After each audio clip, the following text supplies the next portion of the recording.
నమస్తే వి digital news కి స్వాగతం. నేను కృష్ణవేణి. ముందుగా ముఖ్యాంశాలు.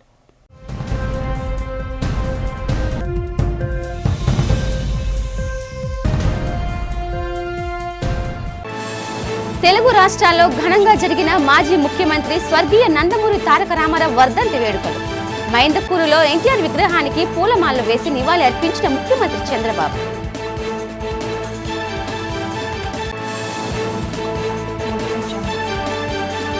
స్టీల్ ప్లాంట్ నిధుల కేటాయింపు కూటమి శ్రేణుల సంబరాలకు విమర్శలు గుప్పించిన మాజీ మంత్రి అమర్నాథ్. కేంద్రం ఇస్తున్న నిధులు అప్పులు తీర్చడానికే సరిపోవని విమర్శ.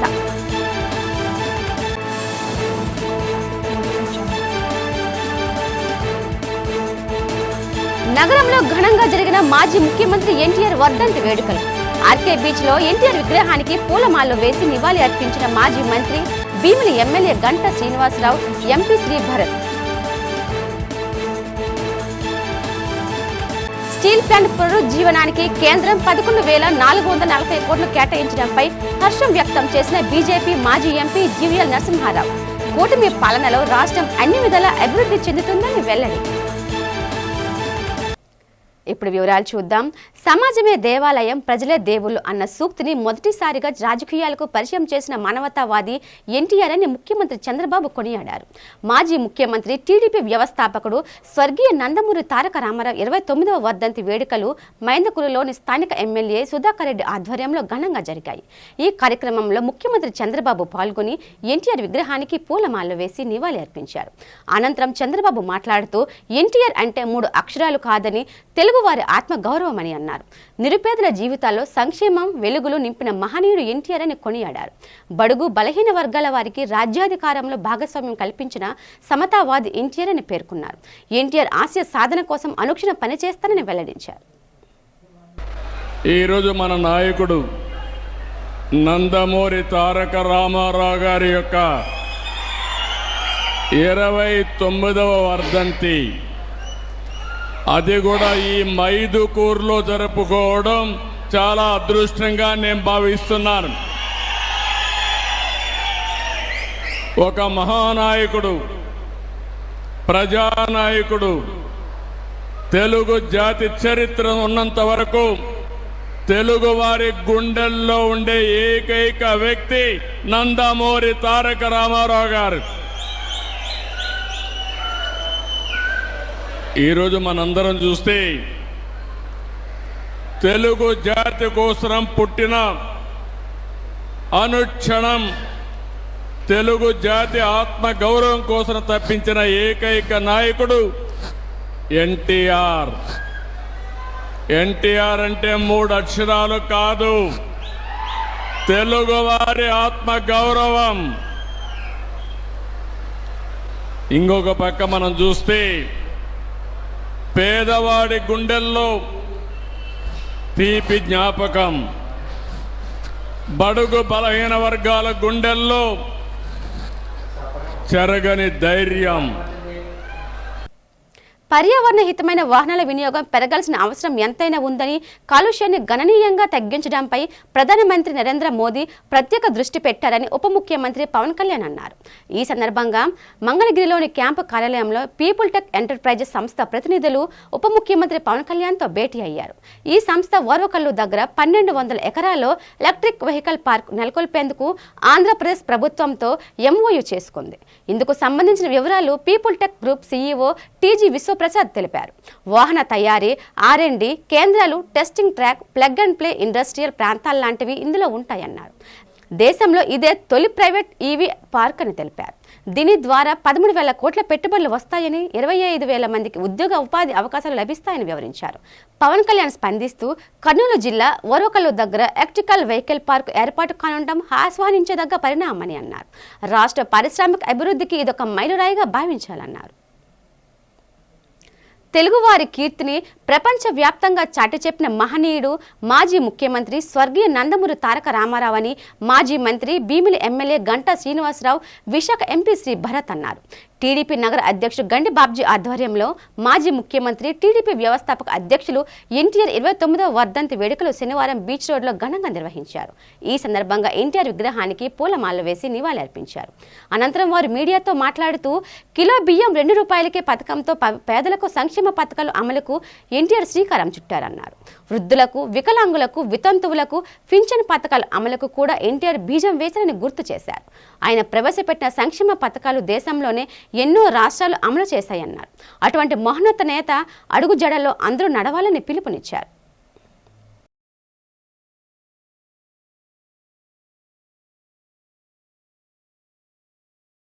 తెలుగువారి ఆరాధ్య దైవం అన్న ఎన్టీఆర్ గారి వర్ధంతి సందర్భంగా ఆయనకి గణ్యవాళ్ళు అర్పిస్తూ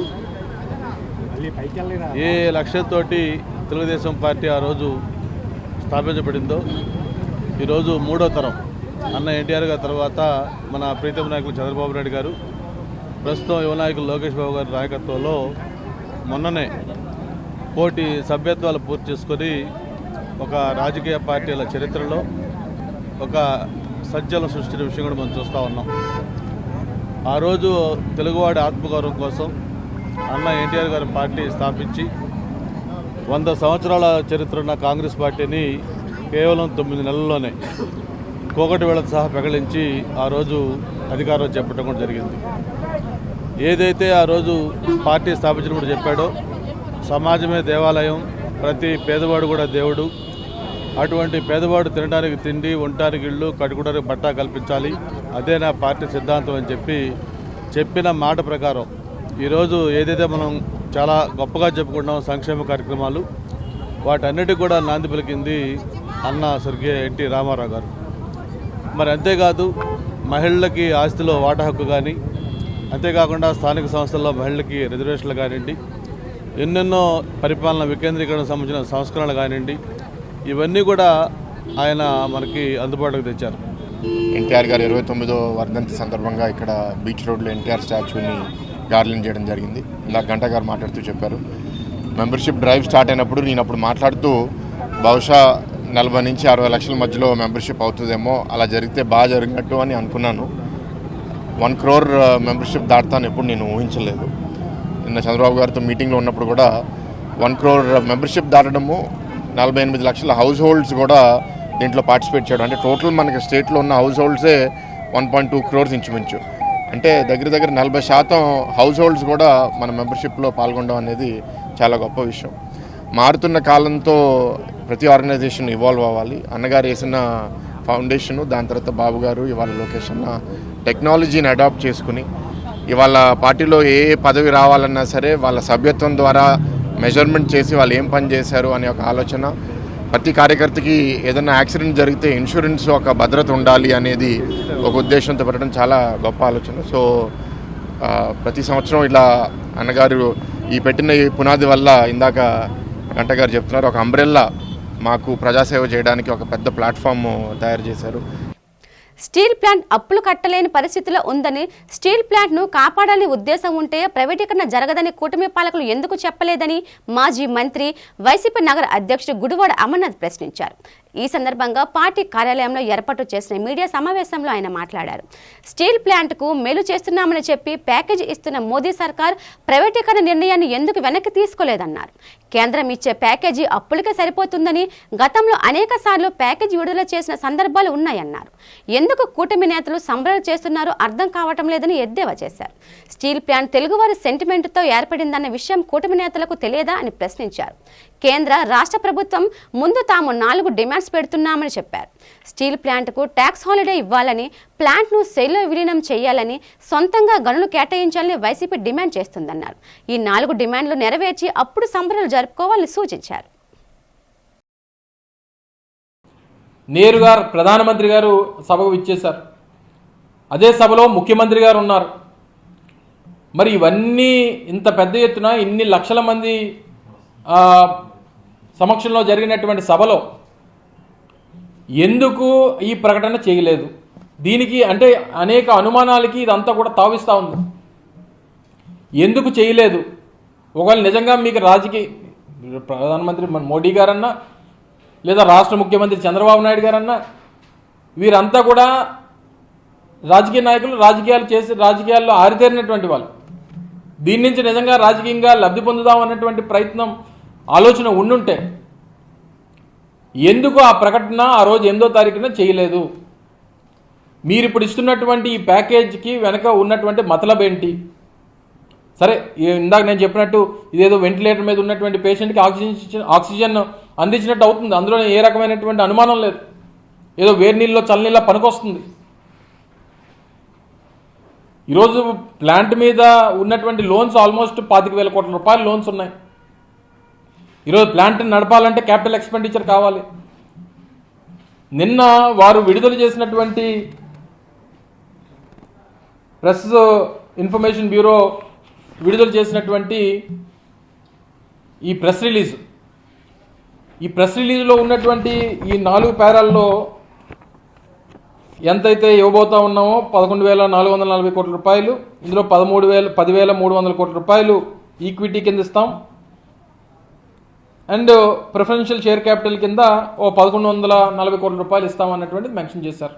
గతంలో కూడా రాజశేఖర రెడ్డి గారు ముఖ్యమంత్రిగా ఉన్నప్పుడు ఒక 5,000 కోట్ల రూపాయలు ఈ ప్రిఫరెన్షియల్ షేర్ క్యాపిటల్ కింద అప్పట్లో ఇవ్వడం జరిగింది.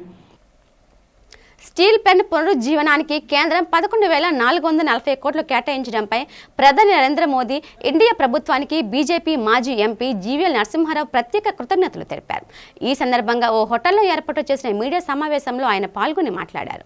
రాష్ట్రంలో కూటమి ప్రభుత్వం ఏర్పాటైన తర్వాత అన్ని అంశాలతో ముందుకు వెళ్తుందని ఆనందం వ్యక్తం చేశారు. రాష్ట్రాన్ని అభివృద్ధి బాటలో నడిపించేందుకు కేంద్రం సహకారంతో సీఎం చంద్రబాబు నాయుడు కృషి చేస్తున్నారని కొనియాడారు. ఆంధ్ర యూనివర్సిటీ మైదానంలో సంక్రాంతి సంబరాలు ఘనంగా నిర్వహించామని తెలిపారు. ఏటా జీవియ సంక్రాంతి సంబరాల పేరుతో చేస్తున్న వేడుకలకు మంచి స్పందన లభిస్తుందని, వేడుకల కోసం వేలాది మంది తరలి వస్తుంటారని వెల్లడించారు. సైబర్ నేరాల పట్ల అప్రమత్తంగా ఉండాలని, సైబర్ నేరగాళ్ల బారిన పడి ఏటా 100 కోట్ల లూటి అవుతున్నాయని తెలిపారు. అందుచేతనే ప్రజల్లో అవగాహన కల్పించేందుకు పోలీస్ కమిషనర్ సహకారంతో విస్తృత కార్యక్రమం కూడా నిర్వహించామని తెలిపారు.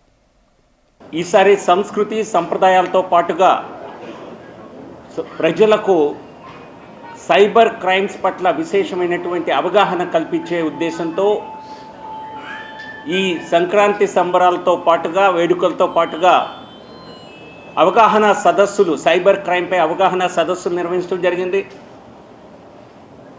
దానికి సంబంధించినటువంటి కేంద్ర ప్రభుత్వం ఇచ్చినటువంటి కాల్ సెంటర్ 1930 ఎవరికి ఎటువంటి తప్పుడు కాల్స్ వచ్చినా, తప్పుడు ఈమెయిల్స్ వచ్చినా, ప్రజల్ని మభ్యపెట్టేటువంటి ఎటువంటి సమాచారం వచ్చినా, అనుమానాస్పద సమాచారం వచ్చినా ఈ క్రైమ్ సెల్ నంబర్, కేంద్ర ప్రభుత్వం హోంశాఖ నిర్వహించేటువంటి ఈ సైబర్ క్రైమ్ సెంటర్ నెంబర్కి ఇవ్వవలసిందిగా కోరటం జరిగింది.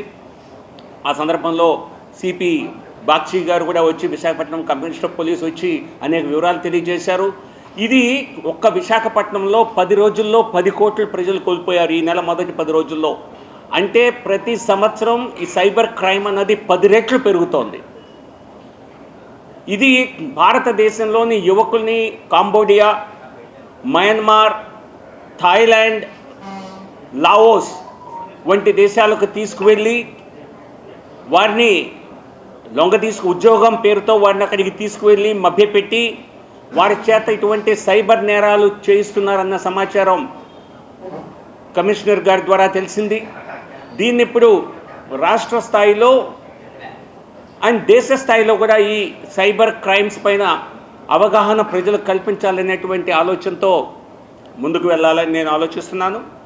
పెద్దల సహకారంతో ఖచ్చితంగా దీన్ని దేశ స్థాయిలో, రాష్ట్ర స్థాయిలో తీసుకువెళ్ళారు. ఎందుకంటే సామాన్య ప్రజలు వాళ్ళు సంపాదించుకున్నటువంటి సంపదని, కొద్దిపాటి ధనాన్ని కొల్లగొట్టేటువంటి సైబర్ నేరగాళ్ళని ఈ విషయంలో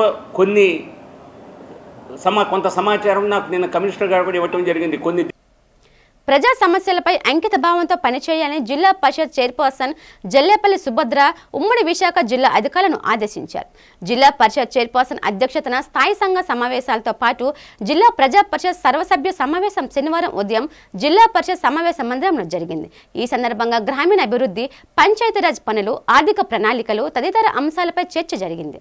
ఈ సందర్భంగా జడ్పీ చైర్పర్సన్ మాట్లాడుతూ సంవత్సరమునకు ఒకసారి బడ్జెట్ సమావేశం జరుగుతుందని, అదేవిధంగా 2025-26 ఆర్థిక సంవత్సరంకు సంబంధించి అంచనాల బడ్జెట్ మరియు వ్యయాలను సభ్యుల ఆమోదం కొరకు నేడు ప్రవేశపెట్టడం జరిగిందన్నారు. జిల్లా పరిషత్కు సంబంధించి భవనాలు, అతిథి గృహాలు, షాపులు మరియు స్థలాలు ఏ విధంగా అభివృద్ధి చేయాలనే విషయాలపై సూచనలు, సలహాలు సభ్యుల నుండి కోరారు.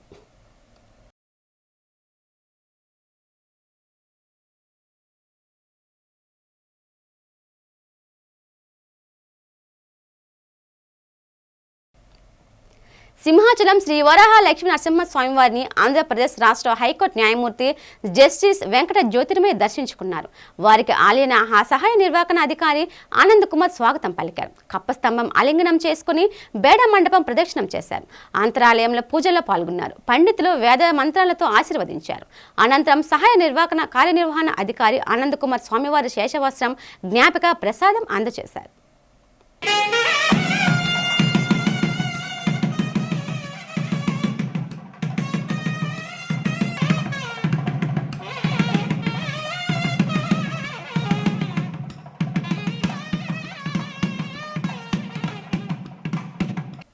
స్టీల్ ప్లాంట్కు 11,440 కోట్ల కేటాయించిన ఎన్డీఏ ప్రభుత్వానికి జనసేన నగర అధ్యక్షులు, దక్షిణ నియోజకవర్గం ఎమ్మెల్యే వంశకృష్ణ శ్రీనివాస్, అనకాపల్లి ఎమ్మెల్యే కొణతల రామకృష్ణ కృతజ్ఞతలు తెలిపారు. ఈ సందర్భంగా ద్వారకానగర్ జనసేన పార్టీ కార్యాలయంలో జనసేన ఎమ్మెల్యేలు, నాయకులు, కార్యకర్తలతో కలిసి పవన్ కళ్యాణ్ చిత్రపటానికి పాలాభిషేకం చేసి అనంతరం బాణాసంచా కాల్చి తమ ఆనందాన్ని వ్యక్తం చేశారు. అనంతరం వారు మీడియాతో మాట్లాడుతూ గత ప్రభుత్వం స్టీల్ ప్లాంట్ విషయంలో పట్టించుకోలేదని విమర్శించారు. స్టీల్ ప్లాంట్కు నిధులు కేటాయించడంతో పాటు విశాఖకు 100 కోట్ల రూపాయల పెట్టుబడులు రావడానికి ఎన్డీఏ ప్రభుత్వం కృషి చేస్తుందని తెలిపారు. తమ ప్రభుత్వం మాటల ప్రభుత్వం కాదని, చేతల ప్రభుత్వమని నిరూపించిందని అన్నారు. స్టీల్ ప్లాంట్కు భారీగా నిధులు కేటాయించడంతో పాటు పోలవరం నిర్మాణ పనులను శరవేగంగా చేయడం జరుగుతుందని స్పష్టం చేశారు. దేశంలో నెంబర్ 1 స్టీల్ ప్లాంట్గా తీర్చిదిద్దడానికి ఎన్డీఏ ప్రభుత్వం కృషి చేస్తుందని కొనియాడారు. ముఖ్యమంత్రి చంద్రబాబు నాయుడు, ఉప ముఖ్యమంత్రి పవన్ కళ్యాణ్ కృషి మరువలేనిదని తెలిపారు.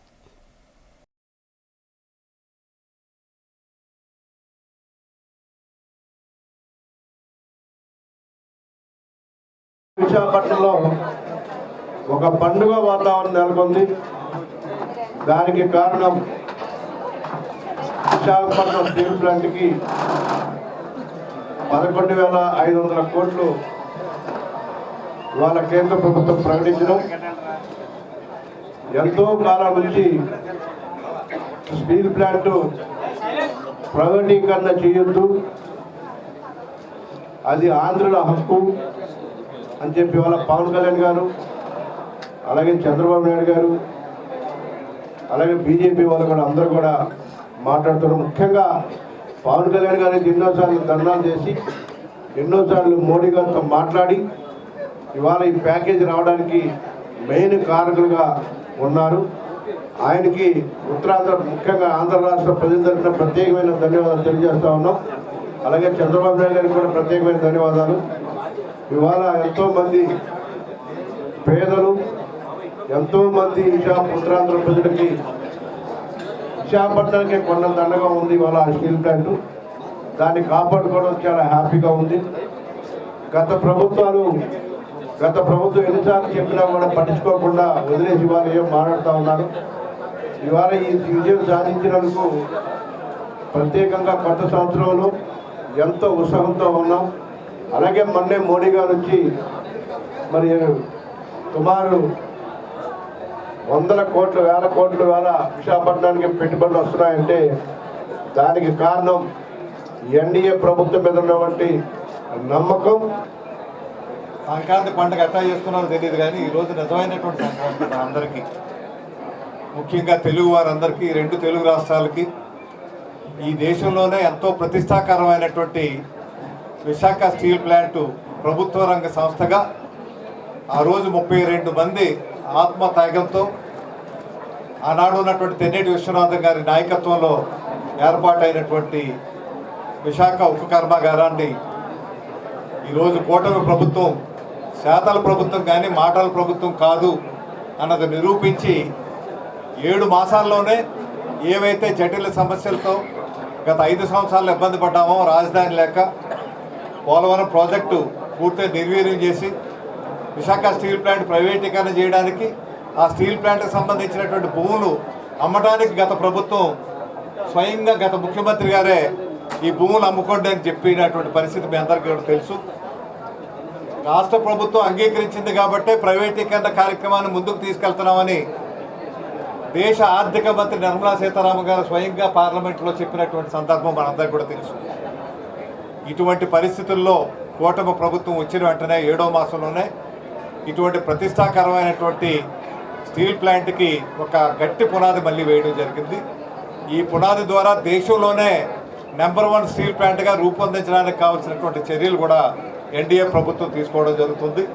దీనికి విశాఖ ప్రజల తరపున, ఉత్తరాంధ్ర తరపున, తెలుగు రాష్ట్ర ప్రజల తరపున మన గౌరవ ప్రధానమంత్రి నరేంద్ర మోడీ గారికి నా హృదయపూర్వక ప్రజల తరపున అభినందనలు, కూటమి తరపున అభినందనలు వారికి తెలియపరుస్తా ఉన్నా. అంతేకాదు, మేము ఒక్క ఉదాహరణ చెప్తాను. ఇక్కడ ఎంతో అనుభవశాలైనటువంటి వ్యక్తి ముఖ్యమంత్రి అయితే పరిపాలన ఏ రకంగా ఉంటుందన్నది చంద్రబాబు నాయుడు గారి పరిపాలనలో చూస్తున్నాం 7 మాసాల్లో. అదేవిధంగా పరిపాలనలో అనుభవం లేకపోయినా ఒక డిప్యూటీ ముఖ్యమంత్రిగా ఈ దేశానికి, రాష్ట్రానికి ఏదో చేయాలి, ప్రజలకు చేయాలనే తపనతో తన కంకణం కట్టుకొని ఈ కూటమి ప్రభుత్వం ఏర్పాటు చేస్తామని చెప్పి, ముఖ్యంగా కూటమి ప్రభుత్వం ఎన్డీఏలో భాగస్వాములు అవడానికి ముఖ్యంగా దోహదపడ్డది. దక్షిణ నియోజకవర్గం ప్రజలు, నాయకుల అభిమానం, ఆదరణ మరువలేనిదని మాజీ ఎమ్మెల్యే వాసుపల్లి గణేష్ కుమార్ అన్నారు.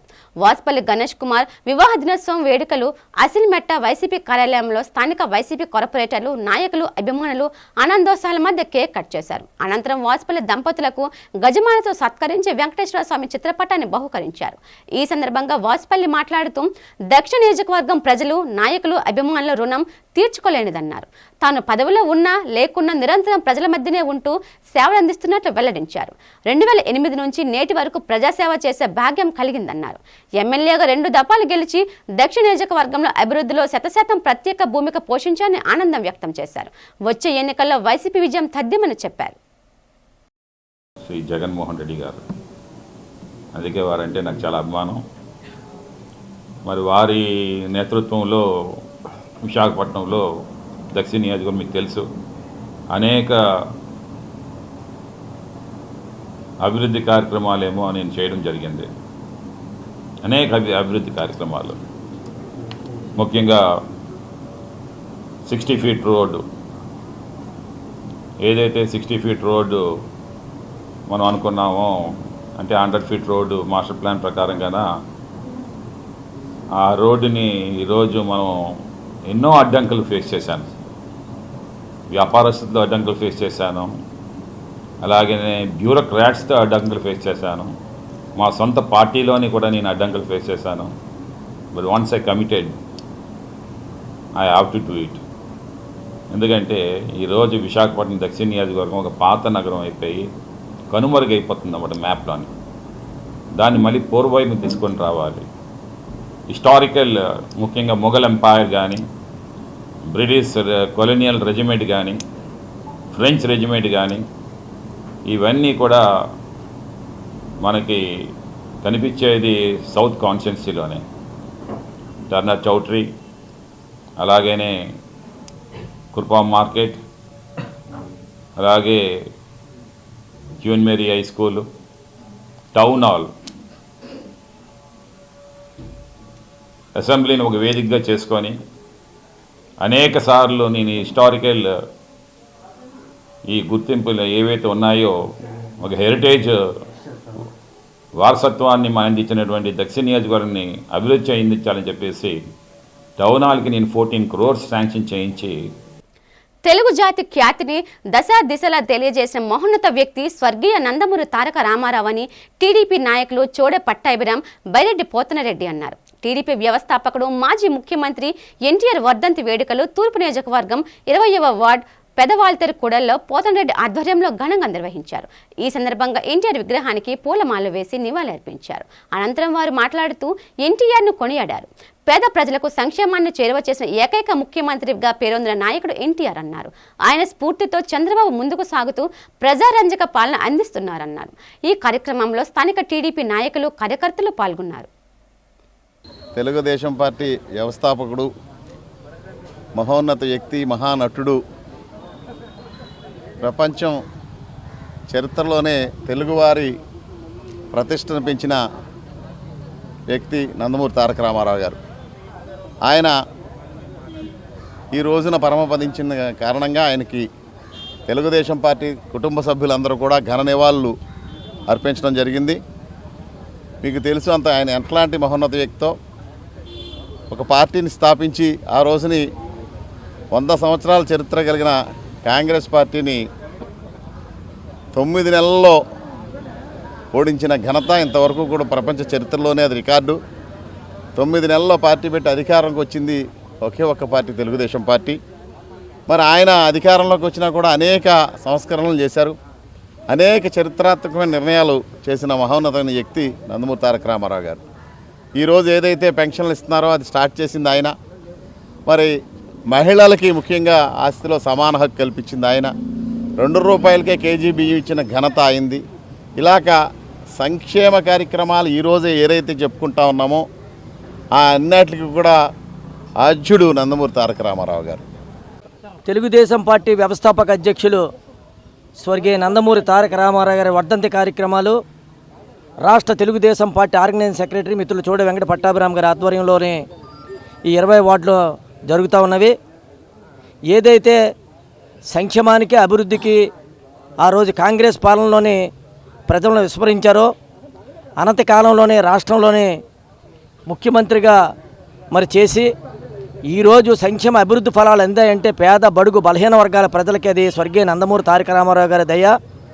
అటువంటి మహానుభావుడు అటు చలనచిత్ర రంగంలో, ఇటు రాజకీయ రంగంలో కూడా మగుటం లేని మహారాజుగా ఉండి తెలుగువారి ఖ్యాతిని, వాడి వేడిని ఈ ప్రపంచానికి చవి చూసినటువంటి వ్యక్తి మరి స్వర్గీయ నందమూరి తారక రామారావు గారు.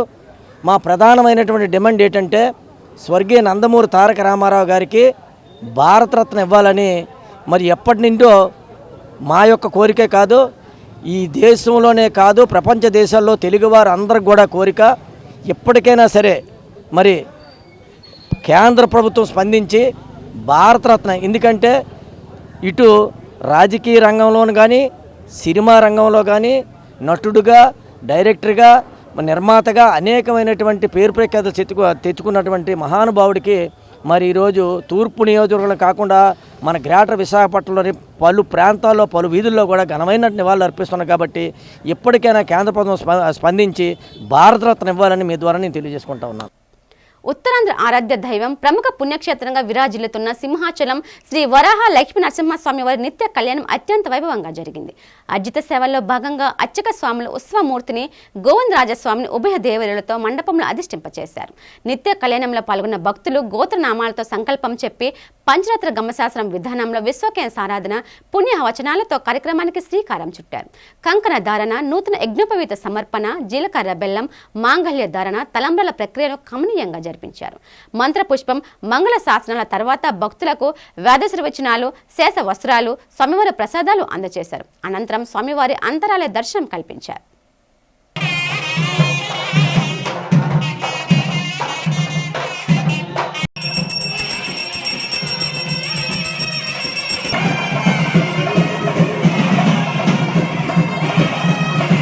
వార్తలు ముగించే ముందు ముఖ్యాంశాలు మరోసారి.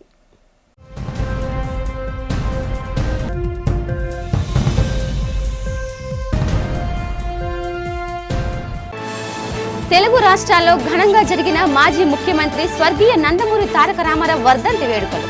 మైందకూరులో ఎన్టీఆర్ విగ్రహానికి పూలమాలలు వేసి నివాళి అర్పించిన ముఖ్యమంత్రి చంద్రబాబు.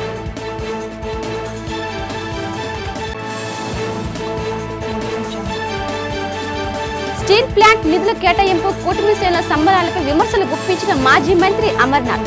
కేంద్రం ఇస్తున్న నిధులు అప్పులు తీర్చడానికే సరిపోవని విమర్శ.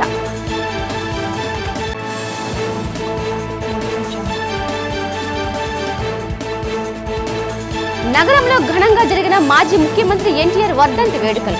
ఆర్కే బీచ్ లో ఎన్టీఆర్ విగ్రహానికి పూలమాలలు వేసి నివాళి అర్పించిన మాజీ మంత్రి, Bhimili MLA Ganta Srinivasarao, MP Sri Bharat. Steel plant పునరుజ్జీవనానికి కేంద్రం 11,440 కోట్లు కేటాయించడంపై హర్షం వ్యక్తం చేసిన బీజేపీ మాజీ ఎంపీ జీవీఎల్ నరసింహారావు. కూటమి పాలనలో రాష్ట్రం అన్ని విధాలా అభివృద్ధి చెందుతుందని వెల్లడి. ఈ వార్తలు ఇంతటితో సమాప్తం. చూస్తూ ఉండండి డిజిటల్ న్యూస్. నమస్తే.